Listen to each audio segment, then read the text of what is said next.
എല്ലാവർക്കും നമസ്കാരം. 9th physics ക്ലാസ്സിലേക്ക് സ്വാഗതം. നമ്മുടെ ക്രിസ്മസ് എക്സാമിൻ്റെ ക്വസ്റ്റ്യൻ പേപ്പർ അതിൻ്റെ ആൻസേഴ്സും ആണ് ഇന്ന് ഡിസ്കസ് ചെയ്യാൻ പോകുന്നത്. ക്വസ്റ്റ്യൻ പേപ്പറിലെ ആൻസേഴ്സുകളെല്ലാം നിങ്ങൾ കൃത്യമായിട്ട് എഴുതിയെടുക്കുക കേട്ടോ. ക്വസ്റ്റ്യൻ എഴുതി വെച്ച് ആൻസർ എഴുതിയെടുക്കുക, ഇതെല്ലാം കൃത്യമായിട്ട് പഠിച്ചോണം. കാരണം ഇതെല്ലാം നിങ്ങൾക്ക് ഹയർ ക്ലാസ്സുകളിലേക്ക് വേണ്ടി ആവശ്യമുള്ളതാണ്. അപ്പോൾ ആ ഒരു എയിമോട് കൂടി നിങ്ങൾ പഠിക്കുക കേട്ടോ. വെറുതെ എക്സാം കഴിഞ്ഞു ഇനി ഇത് ആവശ്യമില്ലാന്ന് വിചാരിക്കരുത്. ഇതെല്ലാം ബേസിക്സ് ആണ്. അപ്പോൾ അത് കൃത്യമായിട്ട് നിങ്ങൾ പഠിച്ചു പോവുക. അപ്പോൾ നമുക്ക് ആദ്യത്തെ ക്വസ്റ്റ്യൻ നോക്കാം. ഫസ്റ്റ് ക്വസ്റ്റ്യൻ നോക്കുക. എന്താണ്? Light falling from air to water at an angle of 50 degree with the normal. അല്ലെ, എന്താണ്? വായുവിൽ നിന്നും ജലത്തിലേക്ക് ലംബവുമായിട്ട് 50 ഡിഗ്രി കോണിൽ പതിക്കുന്ന പ്രകാശമാണെന്ന് പറഞ്ഞിട്ടുണ്ട്. അതാ നോക്കി, ഏതാണ് കറക്റ്റ് ഓപ്ഷൻ എന്ന് പറഞ്ഞ് നോക്കുക കേട്ടോ. നമുക്കറിയാം, ജസ്റ്റ് നിങ്ങളൊന്ന് വരച്ച് നോക്കിയാൽ മനസ്സിലാക്കാൻ സാധിക്കും. ഇത് എയർ ആണ്, ദെൻ ഇത് വാട്ടർ ആണ്. അപ്പം എയറിൽ നിന്നും നോർമൽ ഇവിടെയുണ്ട്. ഇത് എത്രയാണ്? 50 ഡിഗ്രി. ഇങ്ങനെ അല്ലേ, 50 ഡിഗ്രിയിൽ റേ വന്ന് പതിക്കുക എന്നാണ് പറഞ്ഞിരിക്കുന്നത്. മനസ്സിലായല്ലോ? അപ്പം നോർമൽ ഇതാ ഇങ്ങനെയുണ്ട്. Reflect at an angle of 40 degree with the normal. Reflection അവിടെ നടക്കുകയില്ല, കാരണം എയറിൽ നിന്നും വാട്ടറിലേക്കാണ്. അപ്പോൾ റിഫ്ലക്ഷൻ നടക്കുകയില്ല. Then refract at an angle more than 50 degree with the normal. അതായത് ലംബവുമായിട്ട് 50 ഡിഗ്രികൾ കൂടിയ കോണിൽ ജലത്തിലേക്ക് അപവർത്തനം ചെയ്യപ്പെടും എന്നാണ് പറഞ്ഞിരിക്കുന്നത്. അപവർത്തനം നടക്കുന്നുണ്ട്, റിഫ്രാക്ഷൻ നടക്കുന്നുണ്ട്, പക്ഷെ അത് ഏത് ആംഗിളിലാണെന്നാണ്. ഇവിടെ നമുക്ക് എയറിൽ നിന്നും വാട്ടറിലേക്കാണല്ലോ, അതായത് റെയറർ മീഡിയത്തിൽ നിന്നും ഡെൻസർ മീഡിയത്തിലേക്കാണ്. ഡെൻസിറ്റി കുറഞ്ഞ മീഡിയത്തിൽ നിന്നും ഡെൻസിറ്റി കൂടിയ മീഡിയത്തിലേക്കാണ്. അപ്പോൾ എങ്ങനെയാണ് റേ വരുന്നത്? ടുവാർഡ്സ് ദ നോർമൽ അല്ലേ? നോർമലിനോട് അടുത്തല്ലേ വരേണ്ടത്? ടുവാർഡ്സ് ദ നോർമൽ ആണ് വരേണ്ടത്. മനസ്സിലാവുന്നല്ലോ? അപ്പോൾ അതാ നോക്കിയേ, മോർ ദാൻ 50 ഡിഗ്രി വരുമോ? അതാ ഈ ആംഗിളിനേക്കാളും കൂടുതലായിട്ട് വരുമോ? ഇല്ല. അപ്പോൾ അത് വരികയില്ല. പാസ് വിത്തൗട്ട് എനി ഡീവിയേഷൻ, അത് വരില്ല. Refract at an angle less than 50 degree അല്ലേ? ലംബവുമായിട്ട് 50 ഡിഗ്രിയേക്കാൾ കുറഞ്ഞ കോണിൽ ജലത്തിലേക്ക് അപവർത്തനം ചെയ്യപ്പെടും. റിഫ്രാക്ഷൻ നടക്കും, അത് ടുവാർഡ്സ് എ നോർമലാണ്. അപ്പം എന്താണ്? 50 ഡിഗ്രിയേക്കാൾ കുറഞ്ഞ കോണിലായിരിക്കും അവിടെ റിഫ്രാക്ഷൻ നടക്കുന്നത്. അപ്പോൾ ആൻസർ ഏതാണ്? ഡി ആണ് കേട്ടോ. വെറുതെ ആൻസർ നിങ്ങൾ എഴുതി വെക്കാതെ എന്തുകൊണ്ടാണ് അങ്ങനെ വന്നതെന്നുള്ളത് കൃത്യമായിട്ട് മനസ്സിലാക്കിയിരിക്കുക. അടുത്ത ക്വസ്റ്റ്യൻ നോക്കുക. Second one.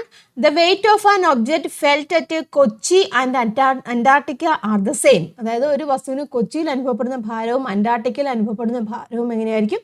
തുല്യമായിരിക്കും എന്നാണ് സ്റ്റേറ്റ്മെന്റ് പറഞ്ഞിരിക്കുന്നത്. ശരിയാണോ ആ സ്റ്റേറ്റ്മെന്റ്? ആണോ ആ സ്റ്റേറ്റ്മെന്റ്? തെറ്റല്ലേ ആ സ്റ്റേറ്റ്മെന്റ്? കൊച്ചിയിലും അന്റാർട്ടിക്കയിലും നമുക്കറിയാം ഇല്ലേ, ഹൈറ്റിലോട്ട് പോകുന്തോറും ആക്സിലറേഷൻ ഡ്യൂ ടു ഗ്രാവിറ്റിക്ക് വേരിയേഷൻ വരുന്നുണ്ടെന്ന് അറിയാം ഇല്ല. അതനുസരിച്ചിട്ട് എന്താണ്? വെയിറ്റിനും വ്യത്യാസം വരും ഇല്ലേ. ഇതാ നോക്കുക, അതിന്റെ റീസൺ എന്താണ്? The acceleration due to gravity same everywhere on earth. എർത്തിന്റെ എല്ലായിടത്തും acceleration due to gravity same ആണോ? അല്ല. നമ്മൾ പഠിച്ചിട്ടുണ്ട് പോളിലും ഇക്വേറ്ററിലും ഒക്കെ എങ്ങനെയാണ് വ്യത്യാസമാണ് അല്ലേ? ആക്സിലറേഷൻ ഡ്യൂ ടു ഗ്രാവിറ്റിക്ക് വ്യത്യാസം വരുന്നുണ്ട്. അപ്പം സ്റ്റേറ്റ്മെന്റും റീസണും ഉണ്ട്. നോക്കാം options. Both the statement and the reason are true and reason is a correct explanation ആണോ? അല്ല ഇല്ലേ, അത് വരില്ല. Both the statement and reason are true but reason is not the correct explanation, അതും വരുമില്ല. Both the statement and the reason are not correct ഇല്ലേ, അത് correct ആണല്ലേ. അതായത് സ്റ്റേറ്റ്മെന്റും റീസണും എങ്ങനെയാണ്? കറക്റ്റ് അല്ല. പ്രസ്താവന തെറ്റാണ്, കാരണവും തെറ്റാണ്. പ്രസ്താവന തന്നെ തെറ്റാണ്. എല്ലായിടത്തും ഒരുപോലെയാണോ വരുന്നത്? അല്ല. റീസണും എങ്ങനെയാണ്? ആക്സിലറേഷൻ ഡ്യൂ ടു ഗ്രാവിറ്റി എല്ലായിടത്തും ഒരുപോലെയാണോ? അല്ല. അപ്പോൾ അത് രണ്ടും എന്നാണ്? തെറ്റാണ്. അപ്പോൾ ഓപ്ഷൻ സി ആണ് കേട്ടോ ഇവിടുത്തെ കറക്റ്റ് ആൻസർ. അടുത്ത ക്വസ്റ്റ്യൻ നോക്കുക. Third one. The table shows the gravitation force experienced by an object. കേട്ടോ, ഗ്രാവിറ്റേഷൻ ഫോഴ്സ് എക്സ്പീരിയൻസ് ചെയ്യുന്നതാണ് ഒരു ഒബ്ജക്റ്റിന്റെ കേസിൽ. ഇതുമായിട്ട് ബന്ധപ്പെട്ട ടേബിൾ ആണ് ഇവിടെ കൊടുത്തിരിക്കുന്നത്. മാച്ച് ദ ഫോളോയിങ് ആണ് കേട്ടോ. ഫസ്റ്റ് നോക്കിയേ, when one of the masses is doubled without changing the distance. അതായത് ദൂരത്തിൽ വ്യത്യാസം വരുത്താതെ ഏതെങ്കിലും ഒന്നിന്റെ മാസ് ഇരട്ടിയാക്കുകയാണ് ചെയ്തിരിക്കുന്നത്. ദൂരത്തിൽ വ്യത്യാസം വരുന്നില്ല, അപ്പം മാസ് ഇരട്ടിയാക്കുന്നു. അപ്പം ബി കോളത്തിൽ ഏത് ഓപ്ഷനാണ് ഇവിടെ വരുന്നത് നോക്കുക.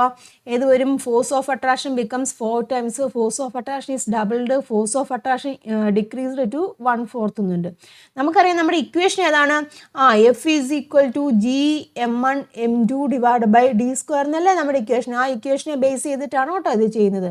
ആദ്യമേ എന്താണ് പറഞ്ഞിരിക്കുന്നത്? ഈ ഡിസ്റ്റൻസ് ഉണ്ടല്ലോ, ഈ ഡിസ്റ്റൻസിന് വ്യത്യാസം വരുത്താതെ ഏതെങ്കിലും ഒന്നിന്റെ മാസ് ഇരട്ടിയാക്കുക എന്ന് പറഞ്ഞിട്ടുണ്ട്. മാസ് ഇരട്ടിയാക്കുക എന്നാണ് പറഞ്ഞിരിക്കുന്നത്. ഒന്നിന്റെ മാസ്, അതായത് ഡിസ്റ്റൻസിന് വ്യത്യാസം വരുന്നില്ല. അതായത് മാസ് ഇപ്പം M1 ആണെന്ന് ചോദിച്ചു, M1 ഇരട്ടിയാക്കുകയാണെന്നുണ്ടെങ്കിൽ അടുത്ത പുതിയ ഫോഴ്സ് എന്ന് പറഞ്ഞാൽ എങ്ങനെയായിരിക്കും വരുന്നത്? G(g) കോൺസ്റ്റന്റ് ആണ്, ഇരട്ടിയാക്കി. അപ്പം 2 ഇല്ലേ, 2m1 എന്ന് എടുക്കാം. 2m1m2 ഡിവൈഡ് ബൈ d സ്ക്വയറിന് വ്യത്യാസമൊന്നും വരുന്നില്ല. മനസ്സിലായല്ലോ? അപ്പോൾ എന്ത് സംഭവിക്കും? G(m1m2) d സ്ക്വയർ എന്ന് വെച്ചാൽ F തന്നെയാണ് ഇല്ലേ. അപ്പോൾ അതാണ് 2 ഇരട്ടി ആവുമല്ലേ ചെയ്തിരിക്കുന്നത്. അപ്പോൾ എന്താണ് സംഭവിക്കുന്നത്? ഫോഴ്സ് ഓഫ് അട്രാക്ഷൻ എന്താവുന്നുണ്ട്? ഡബിൾ ആകുന്നുണ്ട്. ക്ലിയർ ആയല്ലോ? അപ്പോൾ ഏത് വരും? ഒന്നാമത്തെ ഓപ്ഷൻ എന്ന് പറയുന്നത് ഇതാണ് ഒന്നാമത്തെ. കേട്ടോ, ഒന്നാമത്തെ വരുന്നത്. മനസ്സിലായല്ലോ. ഇനി അടുത്തത്, when the distance is doubled without changing the mass. Distance double ചെയ്യുക. ഡിസ്റ്റൻസ് ഇവിടെ ഡബിൾ ചെയ്യാന്ന് പറയുമ്പോൾ എങ്ങനെ വരും? ഇക്വേഷൻ എങ്ങനെ വരും? എഫ് ഈസ് ഈക്വൽ ടു, മാസിനും വ്യത്യാസമൊന്നും വരുന്നില്ല കേട്ടോ, മാസിന് വ്യത്യാസമൊന്നും വരുന്നില്ല. ഡിസ്റ്റൻസ് അവിടെ ഡബിൾ ചെയ്യുക. അതായത് ഡിസ്റ്റൻസ് എങ്ങനെയാണെന്നുണ്ട് 2D ആവുക ഇല്ല, അപ്പോൾ 2D സ്ക്വയർ എന്ന് വരും ഇല്ല. അപ്പോൾ ഇക്വേഷൻ എങ്ങനെ വരും? m1 m2 divide by 4D square എന്ന് വരും. ഇവിടെ ജിയും കൂടെ ഉണ്ട് കേട്ടോ ഇല്ല. അപ്പം ഇത്രയും ഇല്ലേ, ഇത്രയും ഈ ജിയും കൂടെ ഉൾപ്പെടുമ്പോൾ എന്താണ്? എഫ് തന്നെയാണ് അല്ലേ. അപ്പോൾ ഇന്ന് 1/4 ഇൻറ്റു എന്ന് വരും. ക്ലിയർ ആയല്ലോ. അപ്പോൾ എന്ത് സംഭവിക്കുക? ഏതാണ് അവിടെ ആൻസർ വരുന്നത്? Force of attraction decreased to ഇങ്ങനെ വരാം 1/4 എന്ന് വരാം. മനസ്സിലാവുന്നല്ലോ. അപ്പോൾ ഫോഴ്സ് ഓഫ് കുറയുവാണ്, ആകർഷണബലം 4/1 അപ്പോൾ ഇതാ രണ്ടാമത്തെ ഓപ്ഷൻ ഇതാണ്. ഇതാണ് കേട്ടോ രണ്ടാമത്തെ ഓപ്ഷൻ വരുന്നത്. ഇനി when the distance is hard without changing the mass. മാസിൽ വ്യത്യാസം വരുത്തുന്നത് അകലം പകുതിയാക്കുക. അകലം പകുതിയാക്കുമ്പോൾ എന്ത് സംഭവിക്കും? ഫോഴ്സ് അവിടെ കൂടുക. അകലം കുറയ്ക്കുമ്പോൾ എന്ത് സംഭവിക്കുന്നുണ്ട്? ഇൻവേഴ്സ്ലി പ്രപ്പോർഷണൽ അല്ലേ, അപ്പോൾ ഫോഴ്സ് അവിടെ കൂടും. അതായത് 4 മടങ്ങായിട്ട് അവിടെ കൂടുകയാണ് ചെയ്യുന്നത്. അപ്പോൾ അതാ ഇത് വരും കേട്ടോ. മൂന്നാമത്തെ ഓപ്ഷൻ ഇതാണ്. മനസ്സിലായല്ലോ. അപ്പോൾ ഇതാ നോക്കിയതാണ് ഒന്നാമത്തേൻ്റെ ഏതാണ്? വൈ ആണ് വരുന്നില്ല. ഒന്നാമത്തെ വൈ വരുന്നത് ഏതാണ്? ഇതാ ഇവിടെ കിടപ്പുണ്ടല്ലോ, ഒന്നാമത്തെ വൈ ആണ്. ഇനി രണ്ടാമത്തെ ഏതാണ് വരുന്നത്? രണ്ടാമത്തെ ഇതാ ഇവിടെ നോക്കുക, ഇത് ഇസഡ് വരും. ഇതാ രണ്ടാമത്തെ ഇസഡ് കിടപ്പുണ്ട്. മൂന്നാമത്തെ ഏതാണ്? എക്സും ആണ്. അപ്പോൾ ഏതാണ് കറക്റ്റ് ആൻസർ? ഓപ്ഷൻ എ ആണ് കേട്ടോ കറക്റ്റ് ആൻസർ. മനസ്സിലായല്ലോ. അപ്പം അത് ഈ ഇക്വേഷൻ വെച്ചിട്ടാണ് ചെയ്യുന്നത് കേട്ടോ. റഫായിട്ട് സൈഡിൽ ചെയ്ത് നോക്കിയിട്ട് നിങ്ങൾ ആൻസർ മനസ്സിലാക്കുക എങ്ങനെയാണ് വരുന്നത് എന്നുള്ളത് കേട്ടോ. അപ്പം A is the correct answer. Next question നോക്കുക, 4th one. Choose A example of positive work done from the following situation. കുറച്ച് സിറ്റുവേഷൻ തന്നിട്ടുണ്ട്. പോസിറ്റീവ് വർക്ക് കേട്ടോ, അതാണ് ഇവിടെ നോക്കുന്നുള്ളൂ. നമുക്കറിയാം പോസിറ്റീവ് വർക്ക് എന്ന് പറയുമ്പോൾ എന്താണ്? ഫോഴ്സും ഡിസ്പ്ലേസ്മെന്റ് എങ്ങനെയായിരിക്കും? ഒരേ ഡയറക്ഷനിലായിരിക്കണം, അതാണല്ലോ വരേണ്ടത്. Work done by gravity when mango falls down. ഒരു മാങ്ങ വീഴുമ്പോൾ ഗുരുത്വാകർഷണ ബലം ചെയ്ത പ്രവൃത്തി. അതെങ്ങനെയാണ്? മാങ്ങ വീഴുവാണ് അല്ലേ, ഗുരുത്വാകർഷണ മൂലമല്ല അതായിട്ട് വീഴുന്നത്. അപ്പം എന്താണ്? അത് പോസിറ്റീവ് വർക്കാണ്. അപ്പോൾ അതാ ഇത് പോസിറ്റീവ് വർക്കാണ്. മനസ്സിലായല്ലോ. ഇനി work done by the buoyant force on a bucket when it is being submerged in water. Bucket വെള്ളത്തിൽ മുക്കുമ്പോൾ ബക്കറ്റിൽ പ്ലവക്ഷണബലം ചെയ്യുന്ന പ്രവൃത്തി. അത് ഓപ്പോസിറ്റ് ഡയറക്ഷനല്ലേ വരുന്നത്. അപ്പം അതെന്താണ്? അത് പോസിറ്റീവ് വർക്ക് അല്ല, അപ്പം അത് വരില്ല. ഇനി work done by gravity on a bucket when it is being submerged in water. Bucket വെള്ളത്തിൽ മുക്കുമ്പോൾ ബക്കറ്റിൽ ഗുരുത്വാകർഷണം ചെയ്യുന്ന പ്രവൃത്തി ഇല്ലേ, ആക്സലേഷൻ ഡ്യൂ ടു ഗ്രാവിറ്റി ചെയ്യുന്ന പ്രവൃത്തി. അതെങ്ങനെയാണ്? ഒരേ ഡയറക്ഷനിലാണ് അല്ലേ, അപ്പോൾ അത് പോസിറ്റീവ് വർക്കാണ്. Work done by the frictional force when objects are moved across a floor. വസ്തുക്കൾ തറയിലൂടെ നിരക്കി നീക്കുമ്പോൾ ഘർഷണബലം ചെയ്യുന്ന പ്രവൃത്തി. എങ്ങനെയാണ്? തറയിലൂടെ നീക്കുമ്പോൾ ഘർഷണബലം എങ്ങനെയാണ്? ഓപ്പോസിറ്റ് രീതിയിലല്ലേ വരുന്നത്. അപ്പോൾ അതെങ്ങനെയാണ്? അത് വരുമോ? ഇല്ല, അപ്പം അത് വരില്ല. അപ്പോൾ ഇത് ഏതൊക്കെയാണ് വരുന്നത്? പോസിറ്റീവ് വർക്ക് വന്നിരിക്കുന്നത് എയും അതുപോലെ തന്നെ സിയും കേട്ടോ. എയും സിയും ആണ് അവിടെ പോസിറ്റീവ് വർക്ക് വരുന്നത്. അടുത്ത ക്വസ്റ്റ്യൻ നോക്കുക, 5th one. Person A applies a force 500 Newton on an object. Person B also applies the same force in the same direction on that object. What is the effective force experienced by the object? Is it a balanced force or unbalanced force? Justify your answer എന്നും പറഞ്ഞിട്ടുണ്ട്. Question മനസ്സിലായോ? ഒരു വസ്തുവിലേക്ക് അല്ല, ഇവിടെ ഒരു വസ്തു ഇരിക്കുക. Suppose ഇത് ഒരു വസ്തുവിലാണ്. ഈ വസ്തുവിലേക്ക് എ എന്ന വ്യക്തി, ഇതാണെന്ന് ചോദിച്ചാൽ എ എന്ന് പറയുന്ന വ്യക്തി ഇങ്ങോട്ട് എങ്ങനെയാണ്? ഒരു 500 ന്യൂട്ടൺ ഫോഴ്സ് കൊടുത്തു. ബി എന്ന വ്യക്തിയും അതേ വസ്തുവിൽ അതേ ഡയറക്ഷനിൽ ഇതേ തുല്യബലം കൊടുക്കുകയാണ്. ബി എന്ന് പറയുന്ന വസ്തു ഇതേ ഡയറക്ഷനിൽ ഈ വസ്തുവിലേക്ക് തന്നെ 500 ന്യൂട്ടൺ കൊടുക്കുകയാണ്. അപ്പോൾ വസ്തുവിന് അനുഭവപ്പെടുന്ന പരിണിത ബലം എത്രയായിരിക്കും? ടോട്ടൽ ഫോഴ്സ് ഇല്ലേ, ടോട്ടൽ ഫോഴ്സ് എങ്ങനെയാണ് വരുന്നത്? 500 ഇല്ലേ. എ കൊടുത്ത് 500 ആണ്, ബി കൊടുത്തും 500 ആണ്. അപ്പോൾ ടോട്ടൽ എത്ര വരും? 1000 ഇല്ലേ, 1000 ന്യൂട്ടൺ ഫോഴ്സ് ആണ് വരുന്നത്. ഇനി ബി എന്താണ്? Is it is A balanced force or unbalanced force. ഇത് ബാലൻസ്ഡ് ഫോഴ്സ് ആണോ അൺബാലൻസ്ഡ് ഫോഴ്സ് ആണോ? ഇതൊരു അൺബാലൻസ്ഡ് ഫോഴ്സ് അല്ലേ, കാരണം ഒരേ ഡയറക്ഷനിലല്ലേ രണ്ടും കൊടുക്കുന്നത്. ബാലൻസ്ഡ് ആവുകയാണെങ്കിൽ ഇതാ ഇവിടെ നിന്ന് ഇങ്ങോട്ട് കൊടുക്കണം അല്ലേ, അവിടെ നിന്ന് അങ്ങോട്ടാണോ കൊടുത്തിരിക്കുന്നത്? അല്ല, സെയിം ഡയറക്ഷനിലാണ്. അപ്പോൾ ഇത് എന്ത് ഫോഴ്സ് ആണ്? അൺബാലൻസ്ഡ് ഫോഴ്സ് ആണ് അല്ലേ, അൺബാലൻസ്ഡ് ഫോഴ്സ് ആണ്. അതായത് എന്താണ്?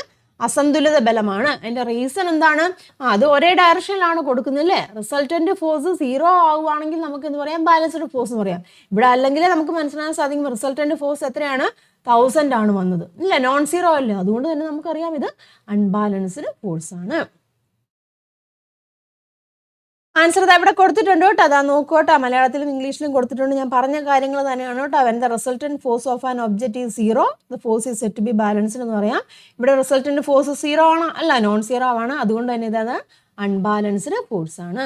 കൃത്യമായി മനസ്സിലാക്കി എഴുതിയെടുക്കുക.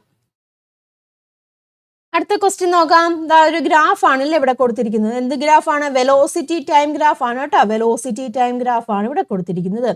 Find the acceleration of the car from A to B.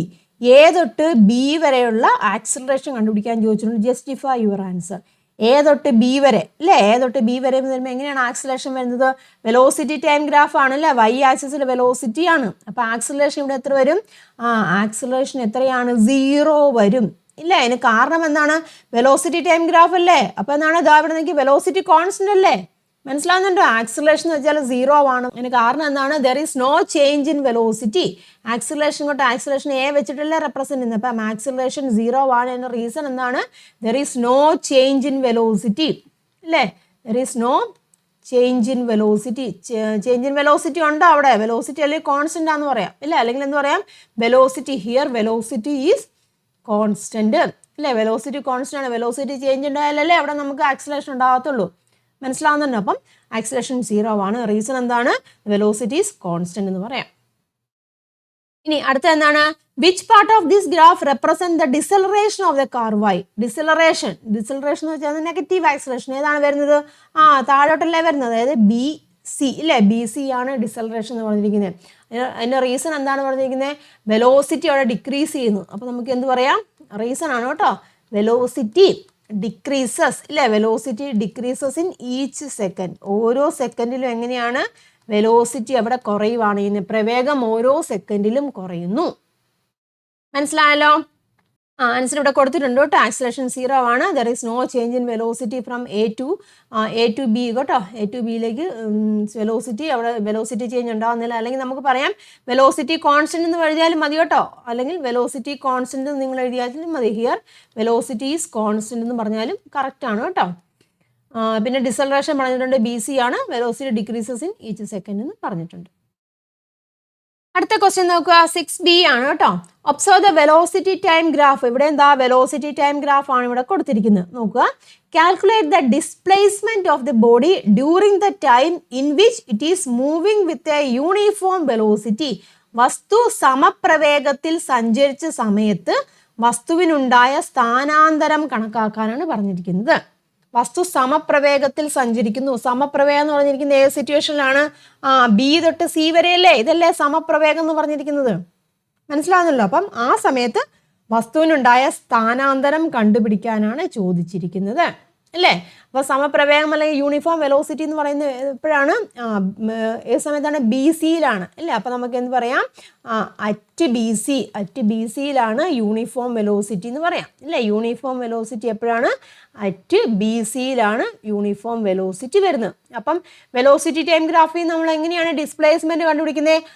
Area under the velocity time graph അല്ലേ. Area under the velocity time graph കണ്ടുപിടിച്ചാൽ നമുക്ക് ഡിസ്പ്ലേസ്മെന്റ് കണ്ടുപിടിക്കാം. അപ്പം എന്താ നോക്കിയേ? ഏരിയ എന്ന് പറഞ്ഞാൽ ഇത്രയും ഇല്ല. ഇത്രത്തിന്റെ ഏരിയ കണ്ടുപിടിച്ച് വെച്ചാൽ പോരെ.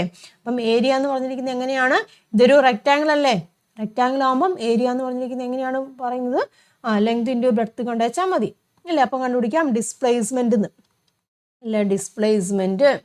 ഡിസ്പ്ലേസ്മെന്റ് എന്ന് പറയുമ്പോൾ എങ്ങനെയാണ്? Area under V T graph ആണ് ഡിസ്പ്ലേസ്മെന്റ് എന്ന് പറഞ്ഞിരിക്കുന്നത്. ഇവിടുത്തെ ഏരിയ എന്ന് പറഞ്ഞു കഴിഞ്ഞാൽ നമുക്ക് എങ്ങനെ എടുക്കാം? ദാ പി ക്യു അല്ലേ. പി ക്യു ഇൻറ്റു എങ്ങനെ എടുക്കാം? എന്താ ഇത് പി ക്യു അല്ലേ. P Q into P B എന്ന് എടുക്കാം.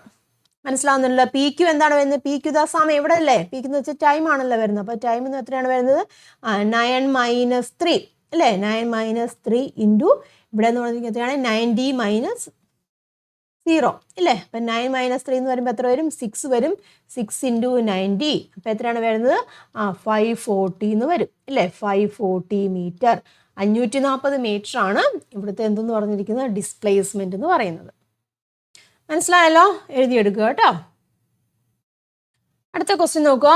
A car is negotiating A curve with a constant speed, is it uniform velocity? Justify your answer. ഒരു കാറ് സമവേഗത്തിൽ ഒരു വളവ് തിരിയുന്നു, അതിന്റെ പ്രവേഗം സമമാണോ? നിങ്ങളുടെ ഉത്തരം സാധൂകരിക്കുക. കാർ എങ്ങനെയാണ് വളവ് തിരിയുമല്ലേ ചെയ്യുന്നത്? വളവ് തിരിയുമ്പോൾ എങ്ങനെയാണ് സമപ്രവേഗം ആയിരിക്കും അവിടെ? അല്ല, ഡയറക്ഷൻ ചേഞ്ച് ചെയ്യുന്നില്ലേ? ഡയറക്ഷൻ ചേഞ്ച് ചെയ്യുന്നുണ്ട്, അതുകൊണ്ടാണ് സമപ്രവേഗം ആയിരിക്കുമോ? യൂണിഫോം വെലോസിറ്റി ആയിരിക്കുമോ? ഇല്ല. മനസ്സിലാകുന്നേ? വെലോസിറ്റി ഡയറക്ഷൻ ചേഞ്ച് ചെയ്യുന്നുണ്ട്, അതുകൊണ്ട് വെലോസിറ്റി അവിടെ ചേഞ്ച് ചെയ്യുന്നുണ്ട്. അപ്പോൾ എന്താണ്, അതിനൊരിക്കലും ഒരു യൂണിഫോം വെലോസിറ്റി ആയിരിക്കില്ല. ഓക്കെ ആണല്ലോ? ആൻസർ നോക്കുക കേട്ടോ, ഇവിടെ കൊടുത്തിട്ടുണ്ട്. While negotiating A curve in the direction of changes therefore velocity also changes because it is a vector quantity, which means it is not possible to have uniform velocity. Curve തിരിയുമ്പോൾ എന്താണ് സംഭവിക്കുന്നത്? ദിശ മാറുന്നതിനാൽ സദിശ അളവായ പ്രവേഗം അവിടെ അല്ലെങ്കിൽ വെലോസിറ്റി മാറുന്നുണ്ട്, അതുകൊണ്ട് ഇവിടെ സമപ്രവേഗം സാധ്യമല്ല. അടുത്ത ക്വസ്റ്റ്യൻ നോക്കിയാൽ എന്താണ്? Give reasons for the following. കേട്ടോ, താഴെ കുറച്ച് കാര്യങ്ങൾ കൊടുത്തിട്ടുണ്ട്, അതിന്റെ റീസൺ ആണ് ചോദിച്ചിരിക്കുന്നത്. Accidents that involve passengers who do not wear seat belts are more likely to be fatal. അതായത് സീറ്റ് ബെൽറ്റ് ധരിക്കാത്ത യാത്രക്കാർക്ക് സംഭവിക്കുന്ന അപകടങ്ങൾ കൂടുതൽ മാരകമാണെന്ന് പറഞ്ഞിരിക്കുന്നുണ്ട്. എന്തുകൊണ്ടാണ്? നമ്മൾ വാഹനം ഓടിക്കൊണ്ടിരിക്കുമ്പോൾ പെട്ടെന്ന് ബ്രേക്ക് ഇടുന്നു അല്ലേ? പെട്ടെന്ന് ബ്രേക്ക് അപ്ലൈ ചെയ്യുമ്പോൾ എന്താണ് സംഭവിക്കുന്നത്? നമ്മുടെ ഇനേർഷ്യ ഓഫ് മോഷൻ കാരണം നമ്മളെങ്ങനെയാണ് മുന്നോട്ടായും ഇല്ലേ? ഇനേർഷ്യ ഓഫ് മോഷൻ കാരണം നമ്മൾ മുന്നോട്ടായിട്ട് വന്നിടിക്കും. അപ്പോൾ സീറ്റ് ബെൽറ്റ് ഇട്ടിട്ടാണെങ്കിൽ എന്താണ്, അതേ വെലോസിറ്റിയിൽ വന്നിടിക്കും. അപ്പോൾ നമുക്ക് കൂടുതൽ പരിക്കുകൾ സംഭവിക്കും. Then cricket players move their hands backward along with the ball while catching the fast moving ball. Cricket കളിക്കാർ വേഗത്തിൽ വരുന്ന പന്ത് പിടിക്കുന്നതിനോടൊപ്പം കൈ പുറകോട്ട് ചലിപ്പിക്കുന്നു. ഇതൊക്കെ ടെക്സ്റ്റ് ബുക്കിലുള്ള കാര്യങ്ങളാണ് അല്ലേ? അതിന് കാരണം എന്താണ്? അതിന്റെ ആവേഗബലം ഇല്ലേ, അത് പൂജ്യമാക്കാൻ കുറച്ച് സമയം എടുക്കണം ഇല്ലേ? അപ്പോൾ ആ സമയം കൂടുമ്പോൾ എന്താണ് ബലം, അവിടുത്തെ ആ വന്ന് വീഴുന്ന ഫോഴ്സ്, കയ്യിലേക്ക് വന്ന് വീഴുന്ന ഫോഴ്സ് അവിടെ കുറയ്ക്കാൻ സാധിക്കും അല്ലേ? ടൈം ഓഫ് ഇമ്പാക്റ്റ് കൂട്ടുന്നു, അപ്പോൾ എന്താണ് ഫോഴ്സ് അവിടെ കുറയ്ക്കുന്നു. ഓക്കെ ആണല്ലോ? ആൻസർ കൊടുത്തിട്ടുണ്ട് കേട്ടോ, അതാ നോക്കുക. Due to inertia of motion in a sudden stop or collision passengers tend to continue moving forward. അതായത് ചലനജഡത്വം മൂലം അത് മുന്നിലേക്ക് മൂവ് ചെയ്യും ഇല്ലേ, ആയും. അപ്പോൾ അതുകൊണ്ട് അത് ആക്സിഡൻറ്റ് വരാൻ ചാൻസ് ഉണ്ട്. അതുകൊണ്ടാണ് നമ്മൾ സീറ്റ് ബെൽറ്റ് ഇടണമെന്ന് പറയുന്നതിൻ്റെ കാരണം. പിന്നെ എന്താണ്? Increase the time of impact and reduce the force. Time of impact കൂട്ടുക ഇല്ലേ? അതായത് എടുക്കുന്ന അല്ലെങ്കിൽ സ്റ്റോപ്പ് ആവാൻ എടുക്കുന്ന ആ സമയം അവിടെ കൂട്ടുമ്പോൾ എന്താണ്, അവിടുത്തെ ഫോഴ്സ് അവിടെ കുറയ്ക്കാൻ സാധിക്കും, അനുഭവപ്പെടുന്ന ബലം അവിടെ കുറയ്ക്കാൻ സാധിക്കും. അടുത്ത ക്വസ്റ്റ്യൻ നോക്കുക. A person pushes a trolley of mass 100 kg by applying a force. The trolley acquires an acceleration of 5 meters per second square and it moves along a straight line through a distance of 16 meters. Calculate the work done by him. എന്താണ് question? ഒരു super മാർക്കറ്റിൽ 100 kilogram മാസുള്ള ഒരു trolley കേട്ടോ, ഒരാളെ ബലം ഉപയോഗിച്ച് നീക്കിയപ്പോൾ അത് 5 metre per second ത്വരണത്തോടെ 16 metre ദൂരം നേർരേഖയിൽ മുന്നോട്ട് നീങ്ങി. അപ്പോൾ അയാൾ ചെയ്ത പ്രവൃത്തിയുടെ അളവ് കണ്ടുപിടിക്കാനാണ് ചോദിച്ചിരിക്കുന്നത്. മനസ്സിലായല്ലോ? ആദ്യമേ നമ്മൾ എന്ത് ചെയ്യണം? തന്നിരിക്കുന്ന കാര്യങ്ങളൊക്കെ എടുത്തെഴുതുക അല്ലേ? അപ്പം എന്തൊക്കെയാണ്? മാസ് തന്നിട്ടുണ്ട്. മാസ് എത്രയാണ്? 100 അല്ലേ? 100 kg തന്നിട്ടുണ്ട്. പിന്നെ എന്താണ്? ആക്സിലറേഷൻ തന്നിട്ടുണ്ട്, 5 മീറ്റർ പെർ സെക്കൻഡ് സ്ക്വയർ ആണ്. അതുപോലെ തന്നെ മൂവ് ചെയ്ത ഡിസ്റ്റൻസും തന്നിട്ടുണ്ട് അല്ലേ? എസ് എന്ന് പറഞ്ഞിരിക്കുന്നത് 16 മീറ്റർ എന്നും പറഞ്ഞിട്ടുണ്ട്. നമുക്ക് എന്താണ്? വർക്കാണ് കണ്ടുപിടിക്കേണ്ടത് അല്ലേ? അപ്പം നമുക്കറിയാം വർക്ക് കണ്ടുപിടിക്കാനുള്ള ഇക്വേഷൻ ഏതാണ്? Work is equal to force into displacement ആണ്. അപ്പം നമുക്ക് ഫോഴ്സ് കണ്ടുപിടിക്കണമല്ലോ. ഫോഴ്സ് എന്ന് പറഞ്ഞാൽ എന്താണ്? മാസ് ഇൻറ്റു ആക്സിലറേഷൻ അല്ലേ? അപ്പം MAS എന്ന് എഴുതാം. മാസ് തന്നിട്ടുണ്ട് 100 ആണ്, ആക്സിലറേഷൻ 5 ആണ്, ഡിസ്റ്റൻസ് അവിടെ തന്നിട്ടുണ്ട് എത്രയാണ്? 16 തന്നിട്ടുണ്ട്. മനസ്സിലായല്ലോ? അപ്പോൾ എത്ര വരും?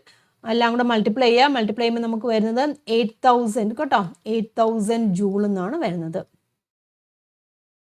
അടുത്ത ക്വസ്റ്റ്യൻ 9B ആണ്. An object of mass 4 kg is at rest. When a force is applied on it, its velocity becomes 20 meters per second and displaced by 40 meters. Find the amount of work done by the force. അതായത് 4 kilogram മാസുള്ള ഒരു വസ്തു നിശ്ചലാവസ്ഥയിൽ സ്ഥിതി ചെയ്യുവാണ്. അതിൽ ബലം പ്രയോഗിച്ചപ്പോൾ അതിൻ്റെ വേഗം 20 metre per second ആവുകയും അതിന് 40 മീറ്റർ സ്ഥാനാന്തരം സംഭവിക്കുകയും ചെയ്തു. അപ്പം ബലം ചെയ്ത പ്രവൃത്തിയുടെ അളവ് കണ്ടെത്താനാണ് ഇവിടെ ചോദിച്ചിരിക്കുന്നത്. മനസ്സിലായല്ലോ? അപ്പം തന്നിരിക്കുന്ന കാര്യങ്ങൾ ആദ്യമേ എടുത്തെഴുതണം കേട്ടോ. പ്രോബ്ലം ചെയ്യുമ്പോൾ നിങ്ങൾ ആദ്യമേ എന്താണ് തന്നിരിക്കുന്ന കാര്യങ്ങളൊക്കെ എടുത്തെഴുതുക. അപ്പം എന്തൊക്കെയുണ്ട്? മാസ് ഇവിടെ തന്നിട്ടുണ്ടല്ലേ? മാസ് എത്രയാണ്? 4 കിലോഗ്രാം ആണ്. അറ്റ് റെസ്റ്റ് എന്ന് പറഞ്ഞിട്ടുണ്ട്. അതായത് ഇനീഷ്യൽ വെലോസിറ്റി എന്താണ് 0 എന്ന് കൊടുക്കാം ഇല്ല, ഇവിടുത്തെ ഇനീഷ്യൽ വെലോസിറ്റി 0 ആണ്. പിന്നെ ഫോഴ്സ് അപ്ലൈ ചെയ്യുന്നുണ്ട്, അപ്പോൾ വെലോസിറ്റി എന്താവുന്നുണ്ട് 20 മീറ്റർ പെർ സെക്കൻഡ് ആവുന്നുണ്ട്. അതായത് final velocity 20 metre per second. Then അവിടെ ഡിസ്പ്ലേസ്മെന്റ് കൊണ്ട് 40 മീറ്റർ എന്നും പറഞ്ഞിട്ടുണ്ട്. വർക്കാണ് നമുക്ക് കണ്ടുപിടിക്കേണ്ടത് ഇല്ലേ. അപ്പോൾ വർക്ക് കണ്ടുപിടിക്കണമെങ്കിൽ W = ഫോഴ്സ് ഇൻറ്റു ഡിസ്പ്ലേസ്മെന്റ് എന്നാണ് ഇല്ലേ. അപ്പോൾ ഫോഴ്സ് നമുക്ക് കണ്ടുപിടിക്കണം, ഡിസ്പ്ലേസ്മെന്റ് തന്നിട്ടുണ്ട്, ഫോഴ്സ് കണ്ടുപിടിക്കണം, മാസ് ഉണ്ട്, പക്ഷേ ആക്സിലറേഷൻ തന്നിട്ടുണ്ടോ ഇല്ല. അപ്പോൾ നമുക്ക് ആക്സിലറേഷൻ കണ്ടുപിടിക്കാമല്ലോ. അപ്പോൾ ഏതാണ് നമ്മുടെ ഇക്വേഷൻ ഉപയോഗിക്കേണ്ടത്? ആക്സിലറേഷൻ കണ്ടുപിടിക്കാൻ നമുക്ക് V² = U² + 2AS അത് അപ്ലൈ ചെയ്യാം. സമയമൊന്നും തന്നിട്ടില്ലല്ലോ. അപ്പോൾ അതാ V² ഇവിടെ തന്നിട്ടുണ്ട്. നമുക്ക് ആക്സിലറേഷൻ ആണ് വേണ്ടത്. U² 0 ആണ്. അപ്പം V² = U² 0 ആയപ്പോൾ അപ്പം V² = 2AS എന്ന് വരും. U 0 അല്ലേ, അപ്പം U² 0 ആയപ്പോൾ 2AS എന്ന് വരും. A എന്ന് പറഞ്ഞാൽ എങ്ങനെ വരും? V² / 2S എന്ന് വരും. അതിലേക്ക് സബ്സ്റ്റിറ്റ്യൂട്ട് ചെയ്യുക. V എന്ന് പറഞ്ഞിരിക്കുന്നത് 20 ആണ്. 20 × 20 / 2 × എത്ര വരും? 40 വരും. മനസ്സിലായല്ലോ. അപ്പോൾ അതെല്ലാം ക്യാൻസൽ ചെയ്ത് കളയാം. ഇവിടെ 2 വരും, ഇതും പോയി. ഇവിടെ എത്രയാണ്? 10 വരും, ഇതും പോയി. ഇവിടെ എത്രയാണ്? 5 വരും. അതായത് എത്രയാണ് നമുക്കിവിടെ കിട്ടിയത്? ആക്സിലേഷൻ എത്ര കിട്ടി? Acceleration 5 metre per second square എന്ന് കിട്ടി ഇല്ലേ. ആക്സിലേഷൻ എത്രയാണ്? 5 മീറ്റർ പെർ സെക്കൻഡ് സ്ക്വയർ ആണ്. ഇനി നമുക്ക് വർക്ക് കണ്ടുപിടിക്കാമല്ലോ. W = ഫോഴ്സ് ഇൻറ്റു എസ് ചെയ്യാം. ഫോഴ്സ് എന്ന് പറയുമ്പോൾ മാസ് ഇൻറ്റു ആക്സിലറേഷൻ ആണ്. ദെൻ മാസ് എത്രയാണ്? 4 ആണ്. ആക്സിലറേഷൻ 5 വന്നു. എസ് എത്ര വന്നു? 40 വന്നു. ശരിയല്ലേ? മൾട്ടിപ്ലൈ ചെയ്താൽ 5 × 4 × 40 അപ്പോൾ എത്ര വരും? 800 വരും കേട്ടോ. 800 ജൂള്. അപ്പം ചെയ്ത വർക്ക് എത്രയാണ്? 800 ജൂൾ എന്ന് വന്നു. സ്റ്റെപ്പായിട്ട് ഇങ്ങനെ സ്റ്റെപ്പായിട്ട് തന്നെ ചെയ്യണം കേട്ടോ. അതിനാണ് പറയുന്നത് ആദ്യമേ തന്നിരിക്കുന്ന കാര്യങ്ങളൊക്കെ എഴുതി കഴിഞ്ഞാൽ നമുക്ക് എന്താണ് കണ്ടുപിടിക്കേണ്ടത് ഒരു ഐഡിയ വരും കേട്ടോ. അങ്ങനെ തന്നെ ചെയ്യുക. യൂണിറ്റ് നിർബന്ധമാണ്, എഴുതാൻ മറന്നു പോകല്ലേ. അടുത്ത ക്വസ്റ്റ്യൻ നോക്കുക. Objects may fall down, some of them may be in free fall. What do you mean by free fall? The apparent weight of a freely falling body is 0. Why? അതായത് മുകളിൽ നിന്ന് വസ്തുക്കൾ താഴേക്ക് പതിക്കാറുണ്ട് നമുക്കറിയാം. അവയിൽ എങ്ങനെയാണ്? ചിലപ്പം ഫ്രീ ഫോൾ ആണ്, നിർബാധ പതനത്തിലാണ്. നിർബാധ പതനം എന്നതുകൊണ്ട് എന്താണ് അർത്ഥമാക്കുന്നത്? എന്താണ് ഫ്രീ ഫോൾ എന്ന് ഉദ്ദേശിക്കുന്നത്?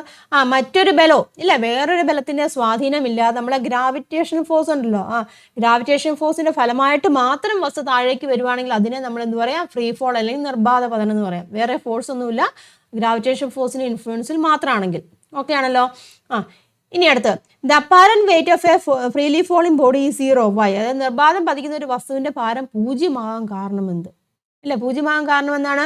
ഇവിടുത്തെ ഫോഴ്സ് ഏതാണ്? ഗ്രാവിറ്റേഷൻ ഫോഴ്സ് ആണ്. അപ്പം ആ ഗ്രാവിറ്റേഷൻ ഫോഴ്സ് മുഴുവൻ എന്താണ്? ആ വസ്തു താഴേക്ക് വരുന്നുണ്ടല്ലോ, ആ വസ്തു താഴേക്ക് വരാൻ വേണ്ടിയുള്ള ആക്സിലറേഷൻ ആണ് ഉപയോഗിക്കുന്നത് അല്ലേ. ആ വസ്തു ഗ്രാവിറ്റേഷൻ ഫോഴ്സ് പറഞ്ഞിരിക്കുന്നത് ആ വസ്തു താഴേക്ക് വരാൻ വേണ്ടിയുള്ള ആക്സിലറേഷൻ ആണ് ഉപയോഗിക്കുന്നത്. അതുകൊണ്ട് വസ്തുവിന് ഭാരം അവിടെ അനുഭവപ്പെടുന്നില്ല. W = ഇങ്ങനെ വെയിറ്റ് എന്ന് പറഞ്ഞാൽ എന്താണ്? M × G അല്ല ഇക്വേഷൻ. അപ്പം അതായത് ഇവിടുത്തെ G എന്ന് വെച്ചാൽ ആക്സിലറേഷൻ ഡ്യൂ ടു ഗ്രാവിറ്റി അല്ല, അത് ആ വസ്തുവിനെ താഴേക്ക് വരാൻ വേണ്ടിയാണ് ഉപയോഗിക്കുന്നത്.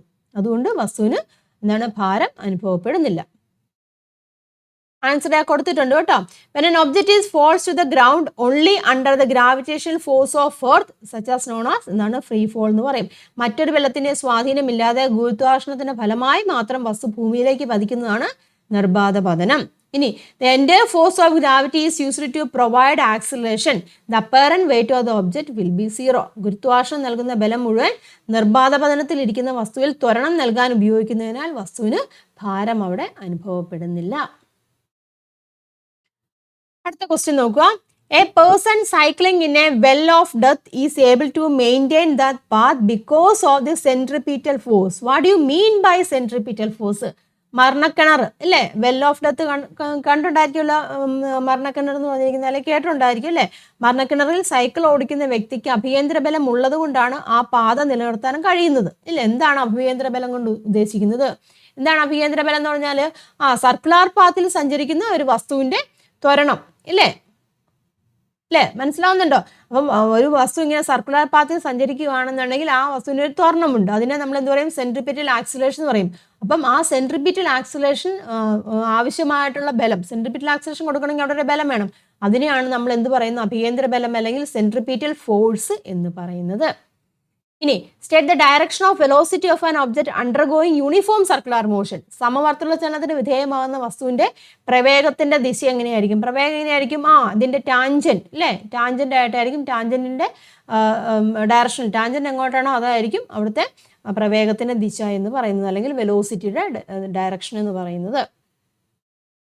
കണ്ടല്ലോ, ആൻസർ കൊടുത്തിട്ടുണ്ട്, നോക്കൂ കേട്ടോ. Acceleration of an object moving along a circular path is centripetal acceleration. The force required for this centripetal acceleration is centripetal force. വർത്തുളപാതയിൽ സഞ്ചരിക്കുന്ന വസ്തുവിന്റെ ത്വരണമാണ് അഭികേന്ദ്ര ത്വരണം. ഈ ത്വരണത്തിന് ആവശ്യമായിട്ടുള്ള ബലമാണ് അഭികേന്ദ്ര ബലം എന്ന് പറയുന്നത്.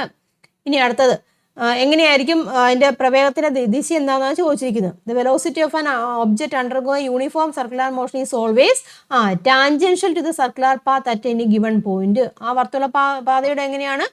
ടാൻജൻഷ്യൽ, ഏതാണോ വർത്തുള പാതയുണ്ട് അപ്പം ടച്ച് ചെയ്തിരിക്കുന്ന ടാൻജന്റ് ഉള്ള ആ ടാൻജന്റ് ഡയറക്ഷനിലേക്കായിരിക്കും അതിന്റെ പ്രവേഗം അല്ലെങ്കിൽ വെലോസിറ്റിയുടെ ഡയറക്ഷൻ എന്ന് പറയുന്നത്. വർത്തുള പാതയുടെ തൊടുവരയിലൂടെ ആയിരിക്കും. അടുത്ത ക്വസ്റ്റ്യൻ നോക്കുക. Refractive index of some mediums are given below. Refractive index വന്നിട്ടുണ്ട് കുറച്ച് മീഡിയത്തിന്റെ കേട്ടോ.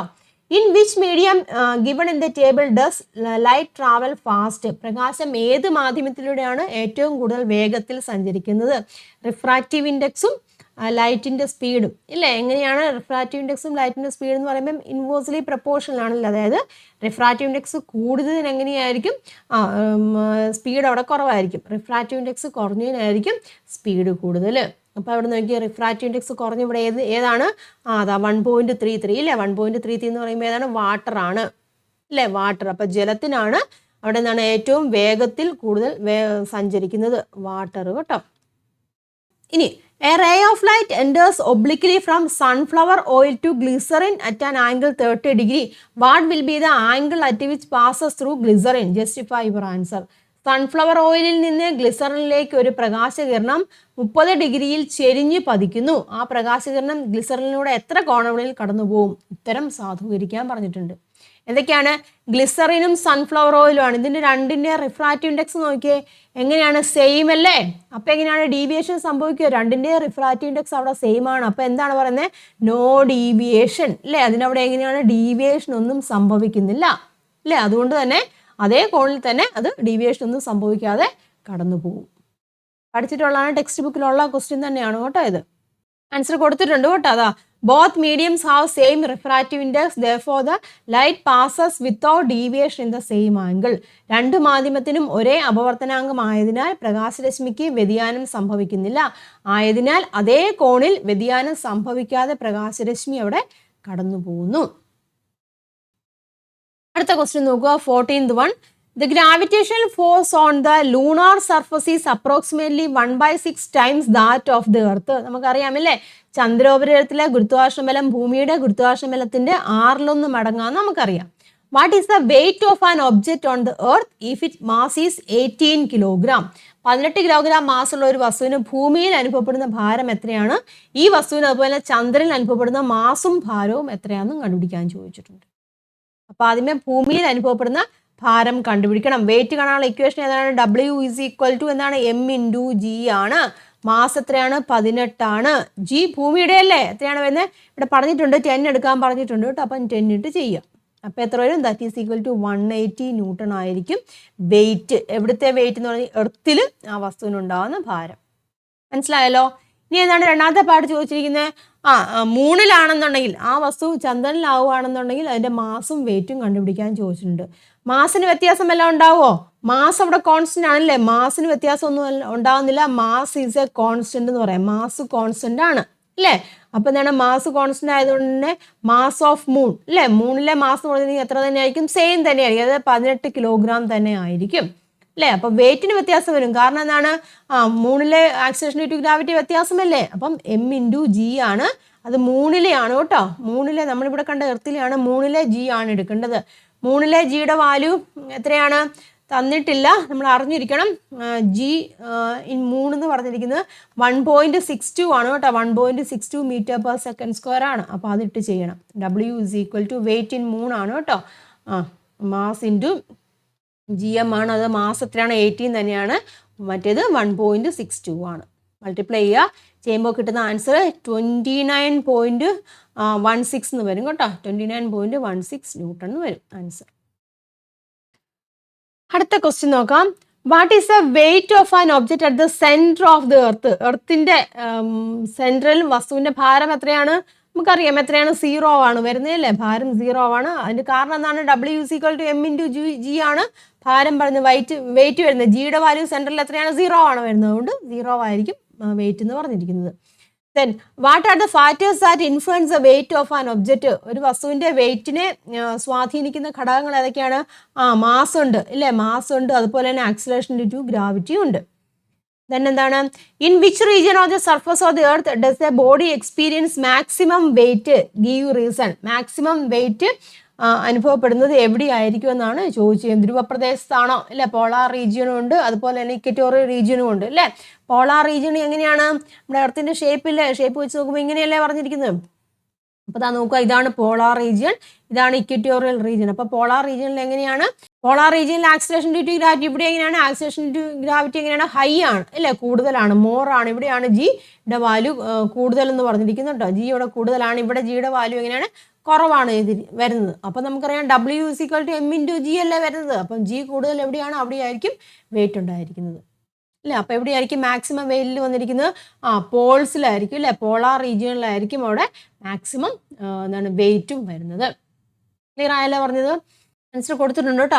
At polar region radius of earth is compared to less due to its geoid shape which means acceleration due to gravity will be high at the poles. Polar റീജിയനിൽ acceleration due to gravity എങ്ങനെയാണ്? കൂടുതലാണ്. therefore weight of the object will be maximum. അപ്പം polar റീജിയനിലായിരിക്കും ഒബ്ജക്റ്റിന്റെ weight എന്താണ് maximum ആയിരിക്കുന്നത്. അടുത്ത question നോക്കുക. An object weighs 0.45 kilogram weight in air and 0.31 kilogram weight when fully immersed in water. Find out the following. അതായത് ഒരു വസ്തുവിന്റെ ഭാരം എയറിൽ 0.45 ആണെന്ന് പറഞ്ഞിട്ടുണ്ട്. അതുപോലെ തന്നെ എന്താണ് വെള്ളത്തിൽ കേട്ടോ, വെള്ളത്തിൽ 0.31 കിലോഗ്രാം എന്ന് പറഞ്ഞിട്ടുണ്ട്. മനസ്സിലായല്ലോ? അപ്പം താഴെ പറഞ്ഞിരിക്കുന്നത് കണ്ടുപിടിക്കാനാണ് ചോദിച്ചിരിക്കുന്നത്. Loss of weight of the object. Loss of weight അല്ലെങ്കിൽ വെയിറ്റ് ലോസ് അല്ലേ. വെയിറ്റ് ലോസ് എങ്ങനെയാണ് നമ്മൾ കണ്ടുപിടിക്കുന്നത്? വെയിറ്റ് ലോസ് എന്ന് പറഞ്ഞിരിക്കുന്നത് എയറിലുള്ള വെയിറ്റ് ഇല്ലേ, വെയിറ്റ് ഇൻ ഇല്ലേ, വെയിറ്റ് ഇൻ എയർ അല്ലേ, weight in air minus weight in water അല്ലേ. അത് ചെയ്തിച്ചാൽ പോരെ. എത്രയാണ് എയറിലെ വെയിറ്റ് എന്ന് പറഞ്ഞാൽ എത്രയാണ്? 0.45 ആണ്. വെള്ളത്തിൽ എത്രയാണ്? 0.31 ആണ്. കുറയ്ക്കുക, അത്ര വരും 0.14 വരും കേട്ടോ. 0.14 കിലോഗ്രാം വെയിറ്റ് ആയിരിക്കും അവിടുത്തെ വെയിറ്റ് ലോസ് എന്ന് പറയുന്നത്. ഇനി അടുത്തത് ബി. ഇനി എന്താണ് അടുത്തെന്താണ്? ബോയിന്റ് ഫോഴ്സ് കണ്ടുപിടിക്കണം. ബോയിന്റ് ഫോഴ്സ് എന്താണ്? ബോയിന്റ് ഫോഴ്സ് വെയിറ്റ് ലോസിന് ഈക്വൽ അല്ലേ. അതായത് വെയിറ്റ് ലോസ് എന്ന് പറഞ്ഞിരിക്കുന്നത് എന്താണ്? ബോയിന്റ് ഫോഴ്സിനോട് ഈക്വൽ അല്ലേ. Weight loss is equal to buoyant force എന്നാണ് അല്ലേ. ബോയിന്റ് ഫോഴ്സ് ആണ് വെയിറ്റ് ലോസ് എന്ന് പറഞ്ഞിരിക്കുന്നത്. അപ്പോൾ എത്ര ചെയ്യുന്നുണ്ട്? 0.14 അല്ലേ. 0.14 കിലോഗ്രാം വെയിറ്റ് തന്നെയായിരിക്കും അടുത്ത ബോയിന്റ് ഫോഴ്സും. അടുത്ത എന്താണ്? വെയിറ്റ് അത് വാട്ടർ ഡിസ്പ്ലേസ്ഡ്. ആദേശം ചെയ്ത ജലത്തിന്റെ ഭാരം അല്ല. ആദേശം ചെയ്ത ജലത്തിന്റെ ഭാരം എന്താണ്? ആർക്കിമിഡീസ് പ്രിൻസിപ്പിൾ അനുസരിച്ച് ചെയ്ത് തന്നെയായിരിക്കും. സെയിം തന്നെയല്ലേ. എന്തുമാത്രം വെള്ളമാണോ ഡിസ്പ്ലേസ് ചെയ്ത് പോകുന്നത് അത് എന്തിനോട് ഈക്വൽ ആണ്? അതിൻ്റെ വെയിറ്റിനോട് ഈക്വൽ ആണ് നമ്മൾ പഠിച്ചിട്ടുണ്ട്. അപ്പം ഇത്രയാണ് 0.14 അല്ലേ. 14 കിലോഗ്രാം വെയിറ്റ് തന്നെ. അടുത്ത ക്വസ്റ്റ്യൻ നോക്കുക. 15th one. A ship sinks more when it enters a river from sea. Since the density of river water is lesser, what change occurs in the buoyant force? Explain. Write down another factors that influence the buoyant force. അതായത് കടലിൽ നിന്ന് നദിയിലേക്ക് കിടക്കുമ്പോൾ കപ്പൽ കൂടുതൽ താഴുന്നതിന് കാരണം എന്താണ്? നദീജലത്തിന് സാന്ദ്രത കുറവായതുകൊണ്ടാണ്, ഡെൻസിറ്റി കുറവായതുകൊണ്ടാണ്. ഇവിടെ പ്ലവക്ഷമബലത്തിൽ എന്തു മാറ്റം ഉണ്ടാകുന്നു വിശദീകരിക്കാനാണ് പറഞ്ഞിരിക്കുന്നത്. ബോയൻ ഫോഴ്സിന് എന്താണ് സംഭവിക്കുന്നത്? ബോയൻ ഫോഴ്സ് അവിടെ എന്ത് സംഭവിക്കുന്നുണ്ട്? ബോയൻ ഫോഴ്സ് ഇല്ലേ, ബോയൻ ഫോഴ്സ് ഇങ്ങനെ എഴുതുവാണ്. ബോയൻ ഫോഴ്സിന് എന്ത് സംഭവിക്കും? ബോയൻ ഫോഴ്സ് അവിടെ ഡിക്രീസ് ചെയ്യും. കാരണം എന്താണ്? ബോയൻ നമ്മൾ പഠിച്ചതാണ്. ബോയൻ ഫോഴ്സ് എന്ന് വെച്ചാൽ എങ്ങനെ? Proportional to the density of the liquid എന്ന് പറഞ്ഞിട്ടുണ്ട്. റീസൺ എന്താണ്? Buoyant force is directly proportional to the density ഇല്ല. ഡെൻസിറ്റി ലിക്വിഡിന്റെ ഡെൻസിറ്റിക്ക് ഡയറക്ട്ലി പ്രപ്പോർഷണൽ ആണ്. അപ്പോൾ ഡെൻസിറ്റി എങ്ങനെയാണ് ഇവിടെ കുറയുമല്ലേ എന്ന്. അപ്പോൾ എന്ത് സംഭവിക്കുന്നുണ്ട്?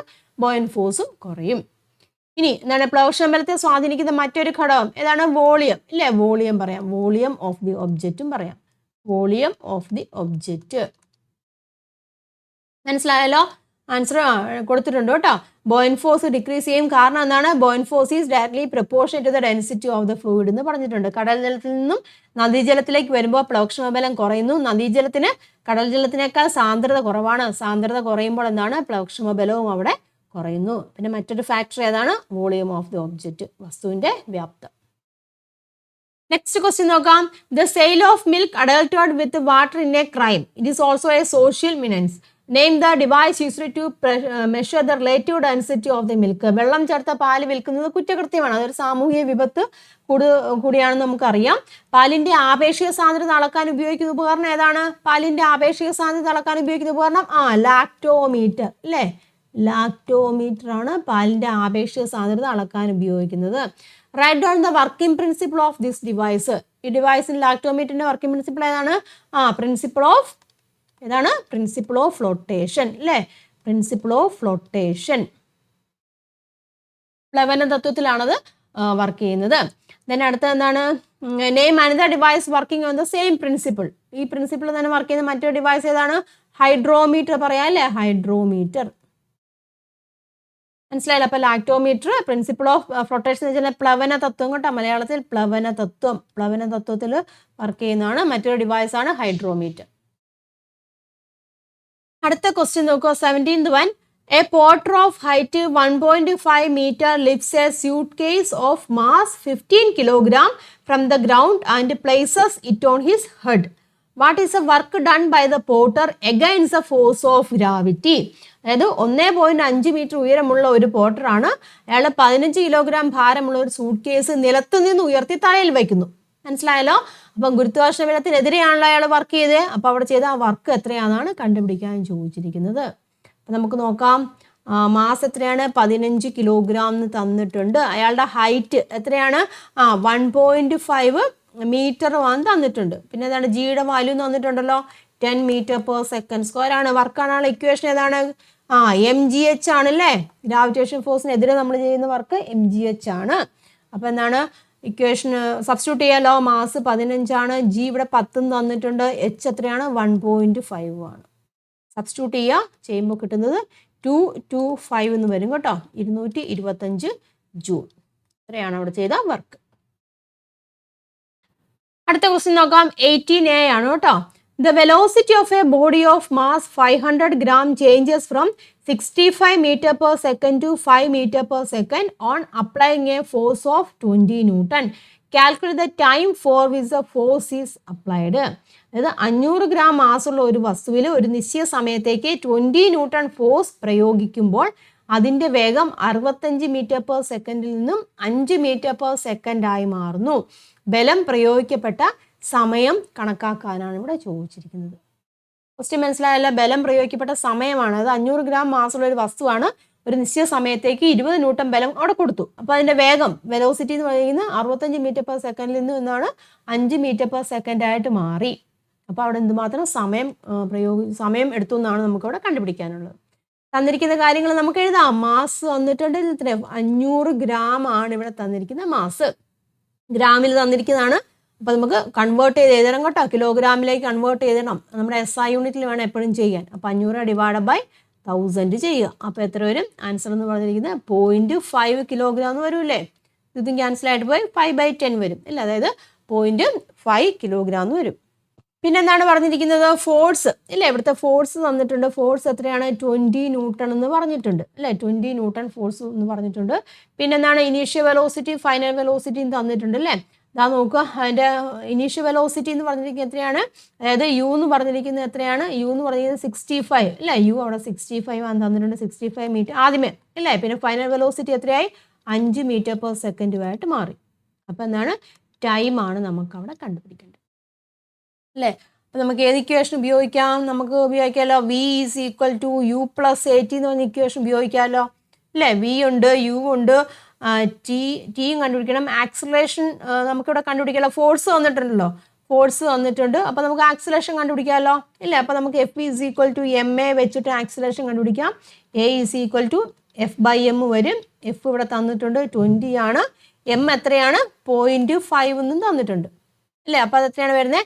ആക്സിലേഷൻ്റെ വാല്യൂ എന്ന് പറയുമ്പം 20/0.5 അല്ലെങ്കിൽ ഇവിടെ നമ്മൾ 0.5 ആക്കി 1/2 എന്നിട്ട് നമുക്ക് ഇച്ചിരി ഇതായിട്ട് ചെയ്യാം അല്ലേ. അതായത് 20/1/2 എന്ന് വരുമ്പം മനസ്സിലാവുന്നുണ്ടോ ഞാൻ 20/1/2 എന്നിട്ട് ചെയ്യുവാണെങ്കിൽ 2 മേലോട്ട് പോയിട്ട് എത്ര വരും, ആക്സിലേഷൻ എത്ര വരും, 40 എന്ന് വരും അല്ലേ. 40 m/s² എന്നാണ് ആക്സിലേഷൻ വരുന്നത്. ഇനി നമ്മുടെ ഇക്വേഷൻ അതായത് v = u + at ആണ്. അതിൽ നമുക്ക് ടിയിലേക്ക് ഇക്വേഷനെ മാറ്റാം. അപ്പോൾ എങ്ങനെ വരും, v - u = at എന്ന് എഴുതാം. ഓർ t = എങ്ങനെയാണ് v - u/a എന്ന് എഴുതാം. മനസ്സിലാവുന്നുണ്ടല്ലോ. സബ്സ്റ്റിറ്റ്യൂട്ട് ചെയ്യുക. t = v എത്രയാണ്, 5 ആണ് ഇല്ലേ. ഫൈനൽ വെലോസിറ്റി u എത്രയാണ്, 65 ആണ്. ആക്സിലേഷൻ നമുക്ക് അവിടെ 40 എന്നും കിട്ടി. മനസ്സിലായല്ലോ. അപ്പോൾ എത്രയാണ്, 60/40 വരും അല്ലേ, -60/40 എന്ന് വരും. അപ്പോൾ ദാറ്റ് ഈസ് q എത്രയാണ് വരുന്നത്, 1.5 എന്നും വരും കേട്ടോ. 1.5 സെക്കൻഡ്. ടൈം ആയതുകൊണ്ട് നമുക്കവിടെ നെഗറ്റീവ് വാല്യൂ എടുക്കേണ്ട, ടൈം ആണല്ലോ. അപ്പം 1.5 സെക്കൻഡ് എന്ന് വന്നു സമയം. അടുത്ത ക്വസ്റ്റ്യൻ നമുക്ക് നോക്കാം. When a force of 14 Newton is applied on a body of mass 700 gram, its velocity changes from 30 m/s to certain value in 2 seconds. Calculate the change in velocity of the body. Change in velocity ആണ് കണ്ടുപിടിക്കുന്നത്. അതായത് 700 gram മാസുള്ള ഒരു വസ്തുവിൽ നമ്മൾ 14 newton ബലം പ്രയോഗിക്കുമ്പോൾ അതിൻ്റെ വേഗം എങ്ങനെയാണ് 30 m/s നിന്നും 2 സെക്കൻഡ് ഒരു നിശ്ചിത വാല്യൂയിലേക്ക് മാറുവാണ്. അപ്പം വസ്തുവിൻ്റെ വസ്തുവിലുണ്ടായ പ്രവേഗം അല്ലെങ്കിൽ വസ്തുവിൻ്റെ വേഗത്തിലുണ്ടായ മാറ്റം, പ്രവേഗമാറ്റമാണ് നമുക്കവിടെ കണ്ടുപിടിക്കുന്നത്. ചേഞ്ച് ഇൻ വെലോസിറ്റി അതായത് v - u ആണ് നമുക്കവിടെ കണ്ടുപിടിക്കേണ്ടത്. മനസ്സിലായല്ലോ. അപ്പോൾ തന്നിരിക്കുന്ന കാര്യങ്ങളൊക്കെ എടുത്തെഴുതാം. ഫോഴ്സ് തന്നിട്ടുണ്ട് 14 ന്യൂട്ടൺ തന്നിട്ടുണ്ട്. പിന്നെ എന്താണ് മാസ് എത്രയാണ്, 700 ഗ്രാം ആണ് കേട്ടോ. കൺവേർട്ട് ചെയ്ത് എഴുതാം. 700/1000 ചെയ്യുക കേട്ടോ. 7/10 എന്ന് വരുമ്പോൾ 0.7 അല്ലേ, 0.7 കിലോഗ്രാം വരും മാസ്. പിന്നെ എന്താണ്, ഇനീഷ്യൽ വെലോസിറ്റി തന്നിട്ടുണ്ടല്ലേ. ഇനീഷ്യൽ വെലോസിറ്റി എന്ന് പറഞ്ഞാൽ 30 m/s നമ്മുടെ തന്നിട്ടുണ്ട്. അവിടുത്തെ പിന്നെ എന്താണ്, സമയവും തന്നിട്ടുണ്ട്. t എന്ന് പറഞ്ഞാൽ 2 സെക്കൻഡ് തന്നിട്ടുണ്ട്. അപ്പം ചേഞ്ച് ഇൻ വെലോസിറ്റി ആണ്, അതായത് v - u ആണ് നമുക്ക് അവിടെ കണ്ടുപിടിക്കേണ്ടത്. മനസ്സിലായല്ലോ. അപ്പം നമുക്കറിയാവുന്ന ഇക്വേഷൻ ഏതാണ്, v = u + at അല്ലേ. u + at ആണ്. അത് നമുക്ക് v - u കണ്ടുവച്ചാൽ പോരെ. v - u = at ആണ്. അപ്പം v - u കണ്ടുവച്ചാൽ മതി. ഇവിടെ സമയം തന്നിട്ടുണ്ട്, ആക്സിലേഷൻ കണ്ടുപിടിക്കാമല്ലോ. ഫോഴ്സും എഫും എമ്മും ഉണ്ട്, ആക്സിലേഷൻ കണ്ടുപിടിക്കാം. അതും കൂടെ സബ്സ്റ്റിറ്റ്യൂട്ട് ചെയ്ത് നമുക്ക് v - u കിട്ടുമല്ലോ ഇല്ലേ. അപ്പം നമുക്ക് ആക്സിലേഷൻ കണ്ടുപിടിക്കാം. അതായത് f = m × a ആണ്. അതുപോലെ a = f/m ആണ്.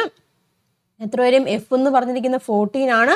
മാസ് എത്രയാണ് വന്നിരിക്കുന്നത്, 0.7 ആണ് ഇല്ലേ. അപ്പം ആക്സിലേഷൻ്റെ വാല്യൂ എത്രയാണ് വന്നിരിക്കുന്നത്, 20 എന്ന് വരും ഇല്ലേ. 20 m/s² എന്ന് വരും.